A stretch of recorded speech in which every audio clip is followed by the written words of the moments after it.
Hello everyone. आज बनवूया साबुदाणा खिचडी with उपवासाची आमटी. एकदम सोपी आणि इन्स्टंट होणारी रेसिपी आहे. खूप कमी साहित्यात. पहिले कढई गरम करून घ्यायची. कढईमध्ये तेल टाकायचं. तेल गरम झालं की त्यामध्ये मिरचीची पेस्ट टाकायची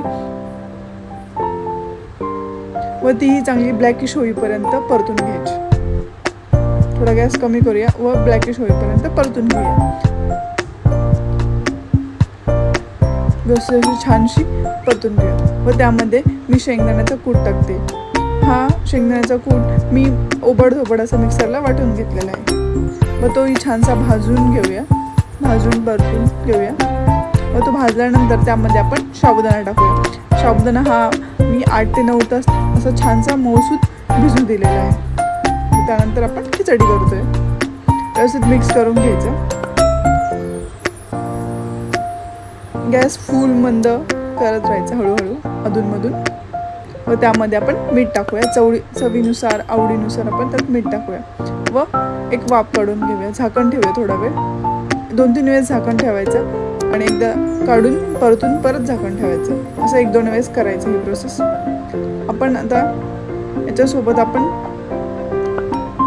आमटीही बनवणार आहोत. तुम्ही बघू शकता मी 3च मिरच्या घेतलेल्या आहे व त्यामध्ये आपण शेंगदाण्याचा कूट आणि 1 ग्लास पाणी टाकलं व मिक्सरला व्यवस्थित फिरून घेतलंय.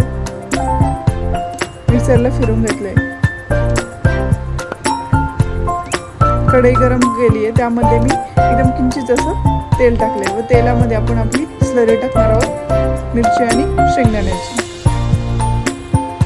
व ती व्यवस्थित परतून घेऊया. व त्यामध्ये जेवढ्या प्रमाणात पाहिजे तेवढ्या प्रमाणात आपण पाणी टाकूया. आपल्याला किती थिक पाहिजे त्यानुसार व मीठ टाकूया. मी 2 ग्लास पाणी टाकलं व मीठ टाकूया आणि त्याला एक छानशी उकळी काढून घेऊया. व साईडलाही आपली खिचडी परतच आहे. मी हे दोन्ही एकसोबतच केलं होतं. अशी उकळी आली की छानशी रेडी आहे आपली साबुदाणा खिचडी विथ आमटी करी. बघू शकता इन्स्टंट होते. कोणी पाहुणे आले किंवा मग नाश्त्यासाठी किंवा उपवासासाठी तर बेस्ट आहे साबुदाणा खिचडी विथ ग्रेव्ही. खूप पटकन होते, इन्स्टंट होते आणि चवीलाही मस्त.